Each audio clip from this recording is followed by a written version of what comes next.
প্রিয় দর্শক সকলকে স্বাগত জানাচ্ছি Kaler Kantho Asia cup 2025 cricket কার্নিভালে। আমরা আজকে আলোচনা করব আমাদের বিগত ম্যাচ নিয়ে। অনেক উত্তেজনামূলক একটি ম্যাচ আপনারা দেখেছেন, সেই বিষয়টি নিয়ে আমাদের সাথে আজকে বিস্তারিত আলোচনা করবেন জিসান আহমেদ। তবে চলুন দর্শক, দেরি না করে তার কাছে চলে যাই এবং জানি বিগত ম্যাচের যে ঘটনাগুলো ঘটেছিল তা কেন ঘটেছিল। জিসান আহমেদ, আপনাকে স্বাগত কালের কণ্ঠ এশিয়া কাপে। আমাদের আজকের আলোচনা ভারত পাকিস্তানের যে ম্যাচটি ঘটেছিল সেটি নিয়ে।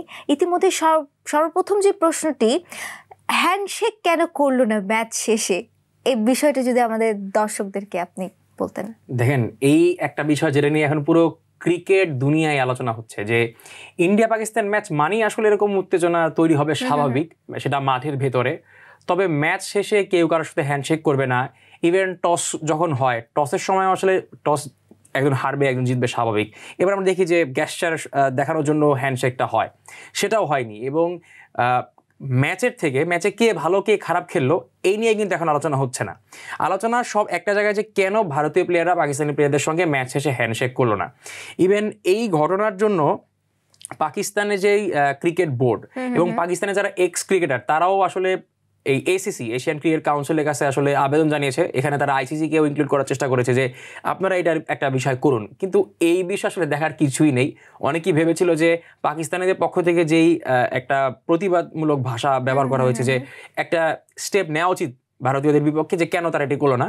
But as per ICC rules, as per ACC rules, এরকম কোনো নিয়মই নাই আসলে যে কেউ কারোর সাথে হ্যান্ডশেক না করলে তাকে হয়তো বা কোনো জরিমানা করা হবে। তবে হ্যাঁ, কোনো শোকজ দেওয়ার ব্যবস্থা থাকতে পারে যে কেন আপনারা এটা করলেন, এই কারণ হতে পারে। আর ভারতীয়দের পক্ষ থেকে আপনারা জানেন যে পেহেলগামে সেই সন্ত্রাসী হামলার পর থেকেই পাকিস্তানের বিপক্ষে একটা আলাদা স্টেটমেন্ট তাদের দেওয়া হয়েছে। এমনকি এই যে এশিয়া কাপটা হচ্ছে, ভারত পাকিস্তানের একটা ম্যাচও হয়ে গেল, এই ম্যাচ হওয়ার সম্ভাবনা কিন্তু ছিল না। এশিয়া কাপ হওয়ার আগে একটা গুঞ্জন ছিল যে ভারত বয়কট করবে, এটা একদম বলাই হয়েছিল। পরে ডিসিশন নেওয়া হয়েছিল যে ভারতকে ছাড়া এশিয়া কাপ হবে। পরে শেষ পর্যন্ত আসলে অনেক কিছু হয়নি, মোটা দাগে দেখা গেল যে ভারত শেষমেশ রাজি হয়েছে।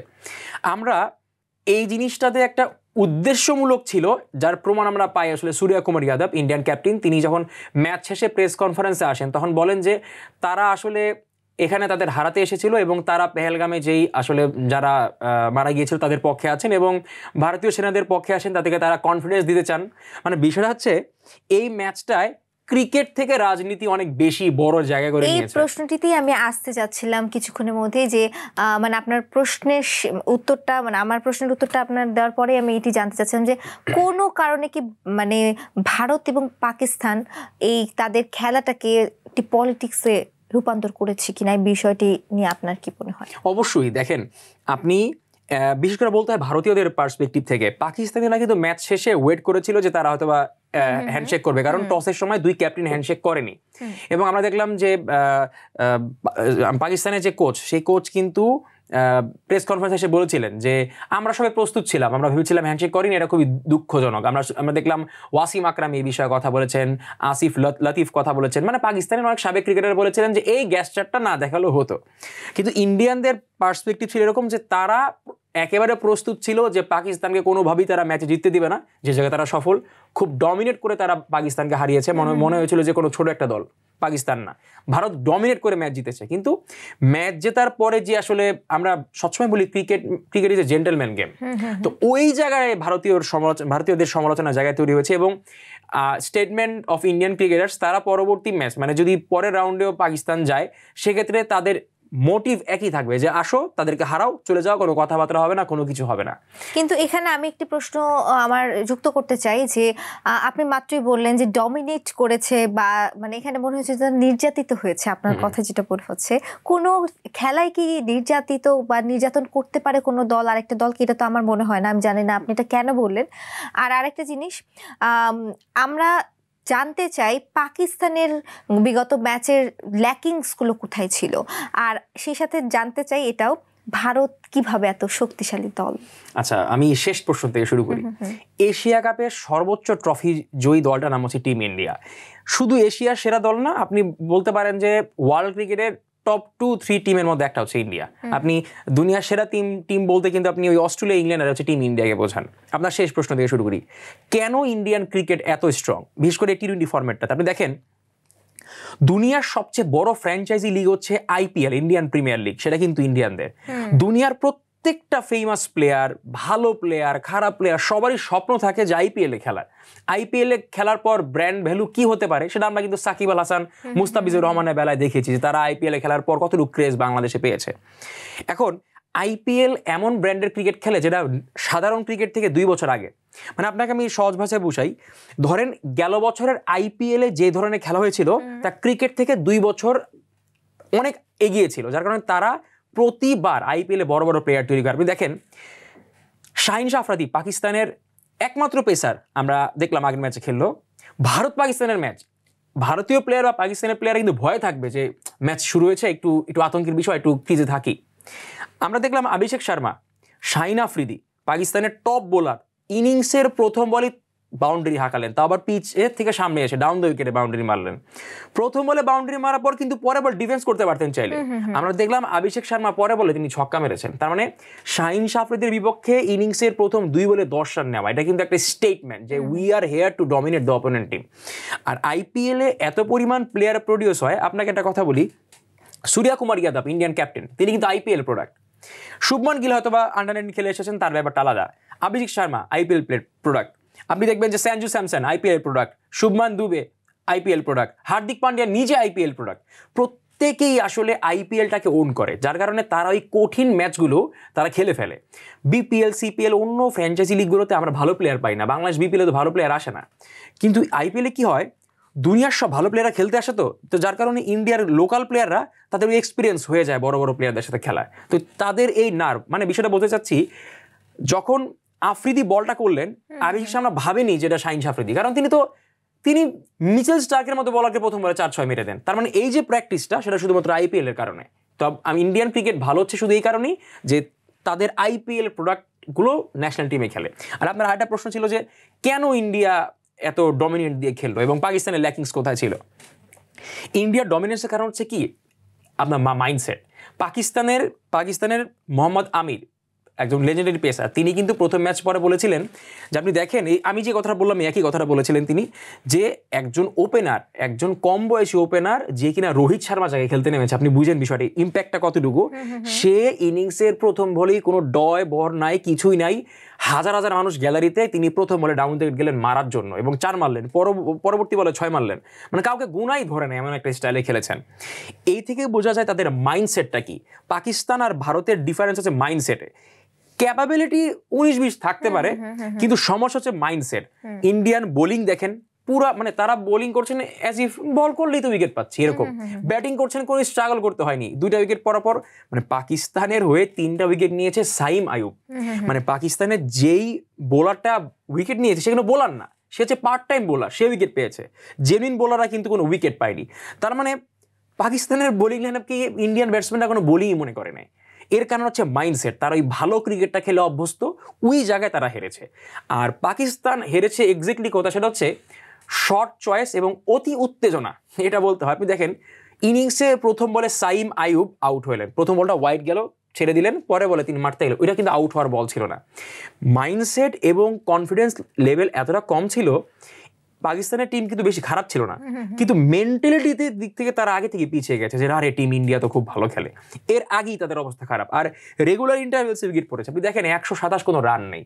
যেই টিমের মোস্ট মানে হাইয়েস্ট রান স্কোরার হচ্ছে একজন ব্যাটসম্যান বোলার, সেই টিম থেকে আপনি কিছু এক্সপেক্ট করতে পারেন না। ইন্ডিয়ার আর পাকিস্তানের ডিফারেন্সটা হচ্ছে প্লেয়ারগত ডিফারেন্স, আকাশ পাতাল ডিফারেন্স। তবে ইন্ডিয়া পাকিস্তান মানে রাজনৈতিক একটা বিষয় থাকে, আর দুইটাই বড় আর্চ রাইভাল, ক্রিকেটের অন্যতম প্রতিদ্বন্দ্বিতা ম্যাচ হয়। এই জায়গায় হয়তো বা কেউ একজন ভালো খারাপ খেলতে পারে। পাকিস্তানের ম্যাচের সমস্যা অনেক জায়গায়, তাদের বোলিং রোটেশন ভালো ছিল না, ক্যাপ্টেন্সি বাজে হয়েছে, এবং সর্বোপরি বলতে হয় তাদের ব্যাটিং লাইন আপে ব্যাটসম্যানরা কেউই রান ডেলিভার করতে পারেনি, এটা চরম হতাশাজনক।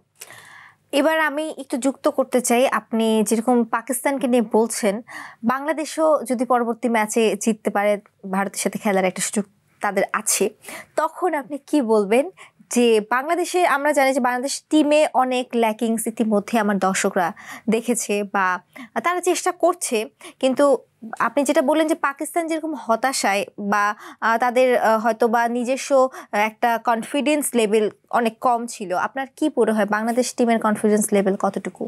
আচ্ছা, এটা ভালো প্রশ্ন বলেছেন। বাংলাদেশ টিমের প্লেয়ারদের সাথে পাকিস্তানি প্লেয়ারদের অলমোস্ট কাছাকাছি কম্পারিজন করা যায়, কিন্তু ভারতের সাথে খেলার আগে বাংলাদেশের প্লেয়াররা কনফিডেন্ট থাকেন খেলার মাঠে নামার আগ অব্দি। আপনি দেখবেন তানজিম সাকিব, তানজিদ তামিম, এরা কিন্তু আন্ডার-19 চ্যাম্পিয়ন। এরা চ্যাম্পিয়ন হয়েছে কিন্তু ভারতের প্লেয়ারদের বিপক্ষে। মানে এই প্লেয়ারগুলো যখন চ্যাম্পিয়ন হয়েছিল তখন এই শুভমান গিল ছিল ভারতের ক্যাপ্টেন। তার মানে তারা ডমিনেন্স করে কিন্তু এই ওয়ার্ল্ড কাপ, যদিও আন্ডার-19 ওয়ার্ল্ড কাপ ছিল, তারা আন্ডার-19 ওয়ার্ল্ড কাপ জয়ী প্রোডাক্ট। বাংলাদেশের জুনিয়র প্লেয়াররা ভারতকে হারাতে চায়, এই মেন্টালিটি তাদের মধ্যে আছে, কিন্তু বাস্তবতা হলো ম্যাচের শুরুতে খেই হারিয়ে ফেলা। মানে আপনি খুব কনফিডেন্ট নিয়ে আসছেন লড়াই করার জন্য, কিন্তু প্রথমে একটা ধাক্কা খাওয়ার পরে আপনি ভাবলেন যে না, আমার এখন সার্ভাইভ করতে হবে, তখন পিছিয়ে যাবে। যদি বাংলাদেশ পরবর্তী রাউন্ডে যায় এবং ভারতের বিপক্ষে খেলতে হয়, আপনাকে ধরে নিতেই হবে এই ম্যাচ ভারত জিততেছে। মানে কোনো সমীকরণে যাওয়া যাবে না, আগে আপনাকে ধরে নিতে হবে বাংলাদেশ এই ম্যাচে হারতে যাচ্ছে। বাংলাদেশ হারার কারণ কিন্তু আপনার অনেক ভালো প্লেয়ার, ওদের আমাদের ভালো প্লেয়ার এরকম না, সঠিক সময় সঠিক সিদ্ধান্ত। আপনি দেখবেন পাকিস্তানের থেকে ভারতকে বেশি চ্যালেঞ্জ কিন্তু সাম্প্রতিক 10 বছর আমরা দিচ্ছি বাংলাদেশিরা। পাকিস্তান কিন্তু এখন ভারতের জন্য কোনো টিম না, বাংলাদেশ পাকিস্তানের থেকে স্ট্রং টিম ভারতের জন্য। এর কারণ বাংলাদেশিরা খুব এগ্রেসিভ থাকে। এর আগে রোহিত শর্মা বলেছিল যে বাংলাদেশে আমি সিরিজ খেলতে গিয়েছিলাম, বাংলাদেশিরা আমাদের হারানোর জন্য এত পরিমাণ ডেসপারেট, আনবিলিভেবল, আমাদের এখানে কোনো সাপোর্ট নাই। রোহিত শর্মা বলেছেন দুনিয়ার যেখানে যাই সেখানে আমরা সাপোর্টারদের সাপোর্ট পাই, শুধু বাংলাদেশ বাদে। তার মানে আমাদের একটা লক্ষ্য থাকে হয়তো বা প্লেয়ারদের, কারণ ইন্ডিয়ান টিম বেস্ট টিম, আমাদের টিম সবসময় যে কোনো দল চায় একটা সেরা দলকে হারাতে। বাংলাদেশের প্লেয়ারদের কনসেপ্ট একই, যে আমরা যদি হারাই তাহলে সেরা একটা দলকে হারাবো, এবং ক্রিকেটে অন্যতম সেরা দল হচ্ছে টিম ইন্ডিয়া, তাই তাদেরকে হারানোর জন্য সবাই মোটিভেটেড থাকে অন্য দলের বিপক্ষে খেলার তুলনায় আর কি। কিন্তু মাঠে গিয়ে দেখা যায় যে দুই একটা ক্রুশাল মুভমেন্টে, দুই একটা ক্লাচ মুভমেন্টে বাংলাদেশ নিজেদের নার্ভ ধরে রাখতে পারে না। এটাই আমাদের সবচেয়ে বড় সমস্যা, যার কারণে আমরা ওয়ার্ল্ড কাপের মঞ্চে 3 বলে 2 রান নিতে পারিনি। আমাদের মুশফিকুর রহিম, মাহমুদুল্লাহ রিয়াদ থাকা সত্ত্বেও আমরা ভারতের মাটিতে ভারতকে হারানোর সুবর্ণ সুযোগ আমাদের ছিল, আমরা হারাতে পারিনি। কেন? আমাদের কি প্লেয়ার কম ছিল? না, আমাদের সমস্যা হচ্ছে আমাদের নার্ভটা ভারতের বিপক্ষে প্রথম দিকে ভালো থাকে, স্পোলিংগুলোর মতো উঠতে থাকে, এবার হুট করে সেটা মানে একদম নিভে যায় আর কি। এই জায়গায় আমাদের সমস্যা। আমার মনে হয় আমার দর্শকরা এই প্রশ্নগুলোর উত্তর পেয়েছে, এবং তাদের মনের মধ্যে আরও যদি কোনো প্রশ্ন থাকে সেটা অবশ্যই কমেন্ট বক্সে জানাবেন। আমরা চেষ্টা করব পরবর্তী এপিসোডে সেই উত্তরগুলো আপনাদেরকে দেওয়ার জন্য। সবশেষ আমি একটি প্রশ্ন জানতে চাই, যেহেতু আমরা পলিটিক্স নিয়ে বললাম যে ক্রিকেট টিম, সেটা পাকিস্তান হোক বা ইন্ডিয়া হোক বা বাংলাদেশ হোক, ক্রিকেট টিমের প্লেয়ারদেরকে কি, যে প্রশ্নটা আমরা ইতিমধ্যে করেছি যে রাজনীতির সাথে জড়ানো উচিত কিনা, আমরা এই বিষয়টি নিয়ে কথা বলছিলাম। আমরা জানি বাংলাদেশের অনেকগুলো প্লেয়ার ইতিমধ্যে রাজনীতির সাথে জড়িত, যেটা থাকার কারণে তারা বাংলাদেশ টিমের হয়ে খেলতে পারছে না। এই বিষয়টিকে আপনি কিভাবে দেখেন? খুবই ছোট করে বলবেন, আমাদের হাতে সময় খুবই কম। আচ্ছা, প্রথমত আপনি সাকিব আল হাসানের কথা বলছিলেন নিশ্চয়ই, যে কিনা আমাদের এর আগের সরকারের আমলে নির্বাচন করেছিলেন। তো বিষয় হচ্ছে, এখানে আমার তামিম ইকবালকেও সাম্প্রতিক সময় দেখছি যে তিনি বিভিন্ন বিএনপি প্রোগ্রামে অ্যারেঞ্জ হচ্ছেন। দেখুন, সবকিছু থেকে আমাদের শেখার বিষয় আছে। তামিম যদি তার বন্ধু সাকিবের কাছ থেকে না শিখতে পারে তাহলে সেটা তার ব্যর্থতা। আর আমার কাছে মনে হয় ক্রিকেটে রাজনীতি না আসলেই ভালো। ক্রিকেটটা শেষ হওয়ার পর রাজনীতি করা, আমি এটাকে সাপোর্ট করি। আপনি দেখেন পাকিস্তানে ইমরান খান রাজনীতি করেছেন, শ্রীলঙ্কায় সানা জয়সূরিয়া রাজনীতি করেছেন, যদিও তিনি বলেছেন তার রাজনীতি তার সাথে স্যুট করে না। আমরা এর আগে দেখলাম বীরেন্দ্র সেহবাগ, তিনিও আসলে ভারতের তিনি রাজনীতির জন্য মুখিয়ে ছিলেন। গৌতম গম্ভীর, ইন্ডিয়ার one of the best player, তিনি কিন্তু রাজনীতি করেছিলেন, পরে এখন ইন্ডিয়ান ক্রিকেট টিমের কোচ হয়ে গেছেন। তো সব মিলে নিজের খেলাটা থাকাকালীন রাজনীতি না করেই ভালো ক্রিকেটারদের। কিন্তু কোথাও গিয়ে আমাদের দর্শকরা আমাদের সাকিব আল হাসানকে আমাদের বাংলাদেশ টিমে মিস করে, এই বিষয়টি আমরা আসলে কোনোভাবেই ডিনাই করতে পারি না। তো আমার বা আপনার কি মনে হয় যে আমাদের দেশের কতটুকু এই বিষয়টিকে বিষয়টি নিয়ে ভাবা উচিত, বা যেহেতু দিন শেষে সে আমাদের একজন টপ প্লেয়ার, সাকিব আল হাসান মানে বাংলাদেশ টিম জিতবে, এই একটা প্রত্যাশা থেকেই যায়। তো আমাদের দেশের কি করণীয় এই টিমটাকে রক্ষা করার পিছনে? আপনার কি দেখেন, ক্রিকেটে আপনি বললেন যে সাকিব আল হাসানকে এশিয়া কাপে মানুষজন মিস করে, এর কারণ কি তিনি অনেক বড় প্লেয়ার ছিলেন, বাংলাদেশকে ম্যাচ জিতিয়েছেন। আমাদের ব্যর্থতা কি জানেন? আমাদের ব্যর্থতা হচ্ছে আমরা আরো একটা সাকিব আল হাসান বানাতে পারিনি, বা বানানোর মতো স্কোপ তৈরি করতে পারিনি। এটা আমাদের সিস্টেমের সমস্যা। সাকিবের আশেপাশে যদি কোনো প্লেয়ার থাকতো তাহলে কিন্তু হতো। আপনাকে একটা সিম্পল উদাহরণ দিয়ে শেষ করি, যেহেতু আপনি বলেন ছোট করে শেষ করতে। এশিয়া কাপে কিন্তু কিং কোহলি ডাকা হয় বিরাট কোহলিকে। বিরাট কোহলি কিন্তু এই এশিয়া কাপে ভারতের খেলেনি, কিন্তু গ্যালারিতে কিন্তু দর্শকদের অভাব ছিল না, টিম ইন্ডিয়ার সাপোর্ট ছিল। কারণ ইন্ডিয়ান ক্রিকেট সিস্টেমটা সেরকম, সচিন যাওয়ার পর তাদের কোহলি ছিল, সচিনকে সবাই একটু একটু ভুলে যেতে শুরু করেছে।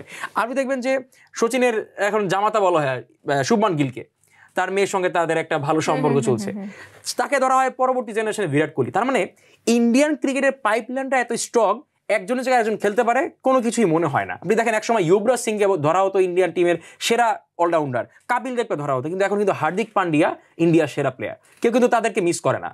আমরা সাকিব আল হাসানকে এই কারণে মিস করি, সাকিবের মতো প্লেয়ার আমাদের নাই, ঠিক এই একটা কারণে।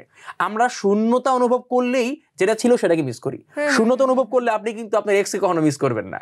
ঠিক ওই রকমই আমাদের পাইপলাইনে সাকিবের মতো প্লেয়ার তৈরি হয়নি, এই জন্য আমরা আসলে সাকিবকে মিস করতে হচ্ছে। তাহলে আমরা বলতেই পারি আমাদের যে কোচ বা বাংলাদেশ টিমের যারা টিমের সাথে জড়িত যারা, তাদের এখানে ল্যাকিংস আছে। হ্যাঁ, সবারই তো টুকটাক একটা জায়গায় একটা ল্যাকিংস থাকেই। অসংখ্য ধন্যবাদ জিসান আপনাকে আজকের এশিয়া কাপের এই আয়োজনটিতে আমাদের সাথে যুক্ত হওয়ার জন্য, এবং আমার দর্শকদের যে সকল প্রশ্ন ছিল আমরা আশা করছি অনেকটারই উত্তর দিতে পেরেছি। আর বাকি যদি কোনো প্রশ্ন থাকে আমরা সেগুলো দিব পরবর্তী এপিসোডে। ততক্ষণ পর্যন্ত কালের কণ্ঠের সাথেই থাকুন এবং এশিয়া কাপের সাথে থাকুন। ধন্যবাদ।